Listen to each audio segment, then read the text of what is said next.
Sebelum saya memaparkan hasil dari observasi pemerolehan bahasa anak, saya akan menjelaskan terlebih dahulu apa itu pemerolehan bahasa.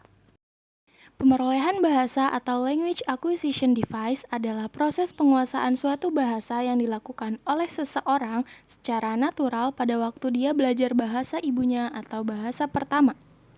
Apa saja sih faktor dari pemerolehan bahasa atau language acquisition device? Faktor pemerolehan bahasa ada 5 macam. Yang pertama, faktor alamiah. Yang kedua, faktor perkembangan kognitif. Yang ketiga, latar belakang keluarga. Yang keempat, faktor keturunan. Dan yang terakhir ada kepribadian. Pemerolehan bahasa oleh anak-anak merupakan salah satu prestasi manusia yang paling hebat dan paling menakjubkan. Satu hal yang perlu diketahui bahwa pemerolehan bahasa sangat banyak ditentukan oleh interaksi rumit aspek-aspek kematangan biologis, kognitif, dan sosial. Selanjutnya, pemerolehan bahasa terbagi menjadi 4 macam.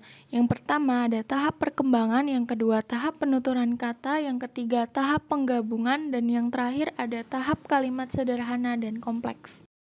Menurut Locke dan John Watson, tokoh behaviorisme dan psikologi, otak bayi waktu dilahirkan seperti kertas kosong atau piring kosong. Itu biasa disebut dengan tabula rasa, yang nanti akan diisi dengan pengalaman-pengalaman. Dengan kata lain, bahwa semua pengetahuan dalam bahasa manusia yang tampak dalam perilaku berbahasa adalah hasil dari integrasi peristiwa-peristiwa linguistik yang diamati dan dialami manusia. Pola-pola atau tingkat perkembangan bahasa anak itu yang biasa disebut dengan tingkat pemerolehan bahasa. Tingkat pemerolehan bahasa ini terbagi menjadi beberapa macam. Yang pertama ada tingkat membabel. Tingkat membabel ini disebut dengan mendekut yang berlangsung pada usia 0 sampai 6 bulan. Anak membunyikan bunyi-bunyi bahasa sedunia. Karena anak tidak mendengar bunyi-bunyi bahasa selain dari bahasa ibunya sendiri, maka ia pun hanya akan membunyikan bahasa ibunya saja. Yang disebut masa membabel itu ialah pada usia 6 bulan sampai dengan 1 tahun. Pada saat ini anak mengarah untuk mengucapkan pola suku kata kafi atau konsonan dan vokal. Contohnya seperti a, ta, ma. Selanjutnya, masa yang kedua adalah masa holofrase. Masa holofrase yang berlangsung antara umur 1 tahun sampai dengan 2 tahun. Pada masa ini, anak-anak mengucapkan satu kata dengan maksud sebenarnya menyampaikan sebuah kalimat. Contohnya, cucu, caca, yaya, mama, tata, nana, yang kemungkinan berarti susu, kakak, saya, makan, atau mama.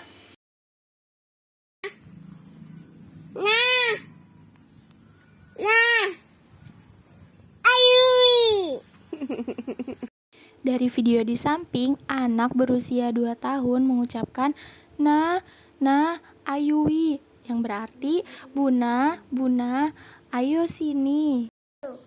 Iya, coba gambar ayah.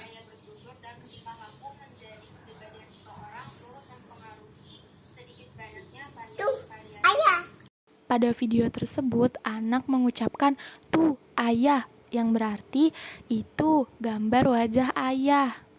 Selanjutnya, masa ucapan 2 kata pada usia 2 sampai 2 tahun 6 bulan.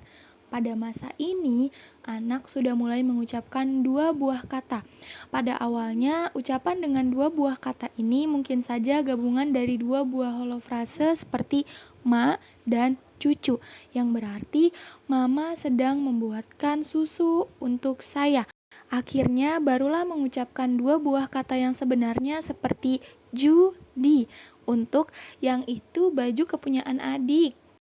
Selanjutnya, masa permulaan tata bahasa pada usia 2 tahun 6 bulan sampai 3 tahun. Pada masa permulaan tata bahasa, anak mulai menggunakan bentuk-bentuk bahasa yang lebih rumit, seperti penggunaan afiksasi. Kalimat-kalimat yang diucapkan pada umumnya adalah kalimat-kalimat yang hanya berisi kata inti saja dan tidak terdapat kata tugas. Selanjutnya, pencapaian bahasa anak pada usia 3-5 tahun. Bahasa anak pada usia 3-5 tahun, yakni anak menguasai ribuan kosakata. Setiap harinya, anak mampu belajar atau menerima 300-500 kosakata baru. Dan tata bahasa anak berkembang dengan baik, cenderung mampu menggunakan struktur kalimat yang lengkap. Anak juga mampu menggunakan kata sebab akibat atau jika maka dan kata hubung dalam merangkai kalimat. Anak juga akan sering bertanya tentang banyak hal terkait tentang hari-harinya. Mama, kegedean. Dari video anak usia 4 tahun tadi, ia mengucapkan kata kegedean yang berarti helm yang ia gunakan kebesaran. Halo, aku senang sama kakak banget. Masa? Pada video anak di samping, ia mengucapkan, "Aku sayang sama kakak banget." Ketika anak berusia 4 tahun, kalimat yang ia gunakan belum tersusun rapi, namun ia sudah mengerti makna dari ucapan tersebut. Udah sekolah Bimba ya? Udah, tapi libur terus nih. Libur, sekolahnya libur. Iya, besok kan masuk. Kemarin libur. Libur. Tadi masuk. Enggak. Emang kenapa libur juga? Iya, besok hari Senin libur. Baru masuk. Libur terus sih kamu sekolahnya. Emang libur. Video di samping menunjukkan bahwa anak bisa menceritakan apa yang ia ketahui dengan kosakata yang ia punya. Kemudian, anak juga bisa bertanya tentang hal yang belum ia ketahui.